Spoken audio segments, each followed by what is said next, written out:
the mayor of Comox. This is Go Island.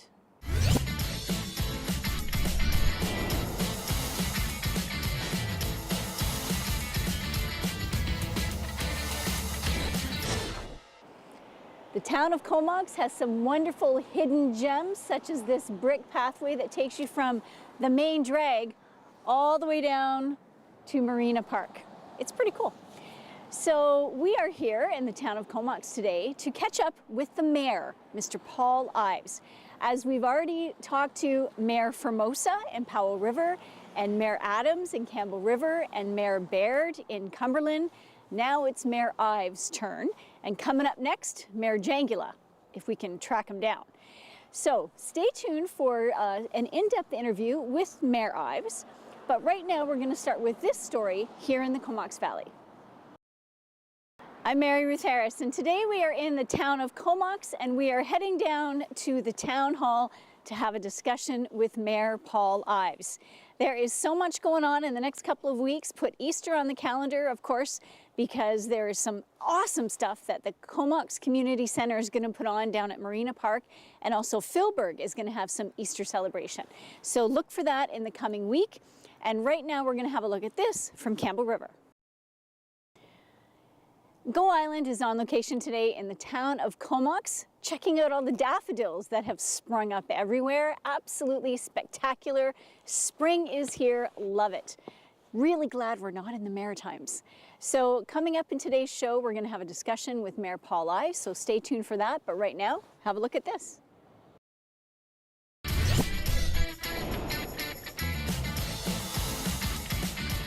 I'm Mary Ruth Harris, and as promised, joining me now is Mayor Paul Ives. Now, Mayor, you have a brand new project that is underway, and you've just had a grant approved, so let's talk about that. Yeah, about a year or so ago, we started working on this Village by the Sea concept to create some more amenities down at the waterfront, which is one of our natural jewels. And it's a $1.2 million project. We've set aside $400,000 in our budget. Island Coastal Economic Trust has granted us $320,000, and now we're looking for the federal government to kick in about $530,000 to complete the package. Okay. We've submitted that application, and we're expecting hopefully a favorable word on that by the end of the summer. Okay.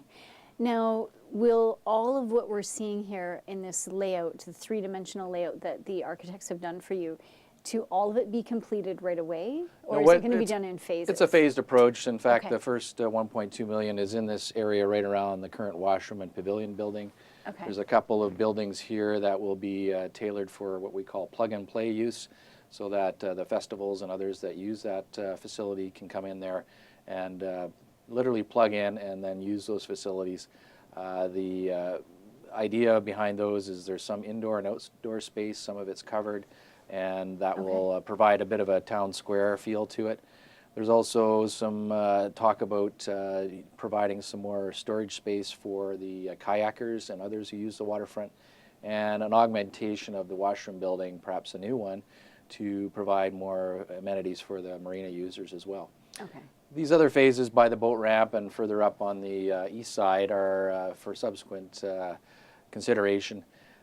The main focus is to provide connectivity between the downtown up this way and the waterfront to encourage people to not only visit the waterfront but also visit the downtown. So would there be new greenways then between the park and the downtown? Yes, indeed. There will be some new pathways along the eastern and western edges of Marina Park to, again, provide that connectivity and to encourage people to visit the downtown. Of course, a key focus during the last election was on downtown vitalization, and some of the efforts in that regard have been ongoing for the last dozen years or so.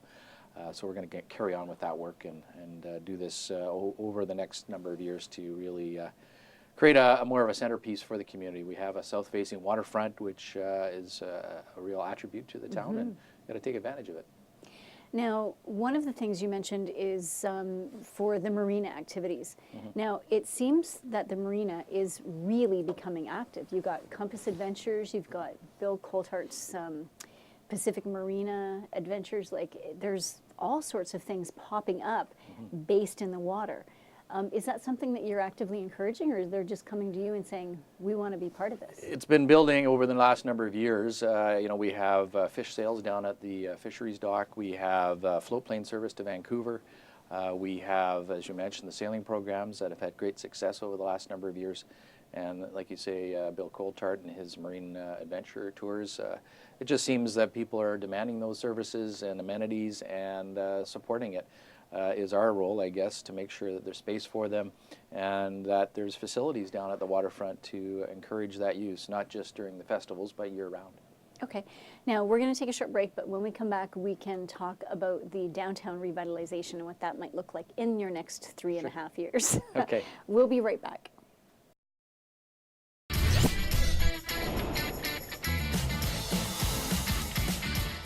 I'm Mary Ruth Harris. You're watching Go Island, and still with me is Mayor Paul Ives. We've stepped outside on this very chilly morning to talk about what's coming up. You have a 4-year mandate, and you talked about downtown revitalization because that was a topic that came up over and over in your campaign. So how are you going to tackle that? Well, actually, it's something we've been working on for the last dozen years that I've been on council. Okay. Started with some of the widening of the sidewalks and creation of landscaped areas to make it more pedestrian friendly. Okay. Our focus now over the next few years will be to try to get more people living downtown.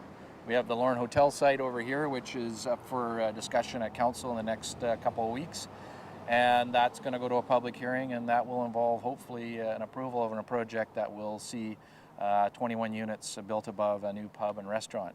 Okay. So that's part of it, and we have an incentives program as well that developers can apply for to receive tax exemptions for residential construction downtown. Oh, so okay. whether it's the Lorne Hotel, perhaps a revitalization of the Comox Legion, or even the Okay. Comox Mall, more people living downtown will help to support these businesses that are here. And we know they're struggling across the community, and that's a challenge. So more people living down here, more shoppers, a more vibrant downtown is the focus. So you mentioned the Comox Mall. Now, there's been a lot of discussion over the last couple of years at every different level. What's your take on the mall? And what would you like to see happen in a perfect world? I think in a perfect world, we'd like to see some residential construction on the Comox Avenue side of it. Okay. And that would have to be done on a phased basis. The absorption rate into the market of a number of units would have to be looked at. Okay. Could be rental accommodations. Certainly there seems to be more need for that and affordable housing aspects. Absolutely. Within our community, young families and others. We have a townhouse development a few blocks away, 31 townhouses, and that is being constructed now. And that is within walking distance, and that's the nice thing about Comox is you can walk many places right to downtown. So we'd like to encourage that. Now, you mentioned the Lorne Hotel. What's the timeline on that? Well, the timeline at this point is finalizing plans that council had asked for some changes. Okay. We understand hopefully over the next few weeks that those will be finalized. Okay. Then it's going to be brought back to council, and council will then direct it to go to a public hearing, and that's the final step. There's been a number of public meetings on this and lots of interest in it. Some concerns about height, some concerns about parking, and of course the whole idea is to get more density here to allow for people to shop and live and work here. Now, wouldn't it be the same height as that building? Essentially it would be. Okay. Yes. Yeah. All right. So it's not like it's breaking new ground. It's just because of the location that... Well, in our community plan review in 2011, we identified a number of sites downtown that we could go more than 4 stories. Okay. So that was the Legion, that was the mall, and the Lorne Hotel site. Okay. So those have identified as opportunities subject to public approval and council's consideration. Now, at what point will council just say, okay, enough is enough, we need this, we understand your concerns, but we're going ahead with this? Well, that'll be the council's decision, of course, to make after they do have the public hearing. And that's the final opportunity for people to make those submissions. And council will have to consider it in the fullness of all the input that they get. But I think the direction from the community is let's make something happen. And the marketplace is always a challenging one, whether you're in retail or construction development industry. So the investments that people are willing to make will require some political will, for sure. Okay. All right. Well, thank you so much for your time today. And I understand that you have your favored team coming to town. So very quickly, tell us about that. Well, we're quite thrilled here to have our annual Mayor's Cup hockey charity game coincide nicely with a visit from the Montreal Canadiens alumni. Nice. And we decided to put those two events together for the benefit of kids sport and now also Comox Valley Minor Hockey. So on Sunday, March 29th, 2 p.m. at the Sports Center, the Flying Frenchman from Montreal will be here, and we'll be trying to keep up with them with our Mayor's Cup squad. And certainly it'll be a great event, and tickets are only $20 available through Happy Source Reports. Nice. And we're going to see hopefully a big crowd come out to support those two charities that we're quite pleased to be part of. So Awesome. Well, have fun, because All I right. know that they are favorites of yours. Yes. All right, we're going to have a look at this story, but we'll be right back.